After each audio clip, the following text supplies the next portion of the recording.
நம்மனால ஒரு உயிர் போயிருந்துச்சுன்னா கூட நமக்கு எவ்வளவு ஒரு குற்ற உணர்ச்சி அந்த இடத்துல வரும், எவ்வளவு வேதனையும் வலியும் இருக்கும். அப்ப அந்த வேதனையும் வலியெல்லாம் வந்து விஜய்க்கு இருக்காதா? அந்த இடத்துலயே வந்து இன்னைக்கு ரிப்போர்ட் வருது, நாங்க போய் பார்த்தே ஆகணும்னு அவர் கேட்டிருக்காரு. இல்ல நீங்க இங்கிருந்தா லா அண்ட் ஆர்டர் ப்ராப்ளம் வரும், ஏன்னா என்ன வேணா நடக்கலாம் அந்த இடத்துல. அப்ப அதுக்கும் வந்து நாளைக்கு விஜய் பழி சொல்லிட்டாங்கன்னா என்ன பண்ணுவீங்க? நீங்க சொல்லும்போது எனக்கு தோணக்கூடிய விஷயத்த சொல்றேன். இந்த சம்பவம் நடப்பதற்கு முன்பாக தான் இந்த பேசிட்டு இருக்கும் பொழுதே வந்து 10 செருப்பு வந்து பறந்துருக்கு அப்படின்றப்போ இதுல நிச்சயம் இதுலயும் ஒரு சூழ்ச்சி நடப்பதற்கான வாய்ப்புகள் இருக்குங்கிற அடிப்படையில் பாதுகாப்பு அடிப்படையில் அனுப்பியிருக்காங்கன்னு சொல்லுவாங்க. கட்டாயமா என்ன பண்ண முடியுங்க?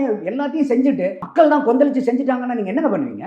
அப்ப அதனாலதான் வந்து போலீஸா அவங்க வந்து இல்லைங்க நீங்க கிளம்புங்க, இங்கிருந்து லா அண்ட் ஆர்டர் ப்ராப்ளம் ஆயிடும், நீங்க கிளம்புங்க அப்படின்னு சொல்லியிருக்காங்க. அதனாலதான் வந்திருக்காரு. நல்லா யோசிச்சு பாருங்க, நீங்க நம்மளே அந்த இடத்துல இருக்கோம்னு வச்சுக்கீங்களேன், நம்மனால ஒரு உயிர் போயிருந்துச்சுன்னா கூட நமக்கு எவ்வளவு ஒரு குற்ற உணர்ச்சி அந்த இடத்துல வரும், எவ்வளவு வேதனையும் வலியும் இருக்கும். அப்ப அந்த வேதனையும் வலியெல்லாம் வந்து விஜய்க்கு இருக்காதா? அரசியல் ரீதியா விஜயை விமர்சிக்கிறதுக்கு 1000 பிரச்சனைகள் இருக்கு. நானே பல நேரத்துல பல இடத்துல பல விஷயங்களுக்காக விஜய் விமர்சிச்சிருக்கேன். ஆனா இந்த நேரத்துல இதை விமர்சிக்கக்கூடிய விஷயமே இல்லை. அப்போ இது எல்லாம் பார்க்கும்போது இது ஒரு விபத்து மாதிரி தெரியல, இது ஏதோ ஒரு பிரச்சனை உள்ள இருக்குது.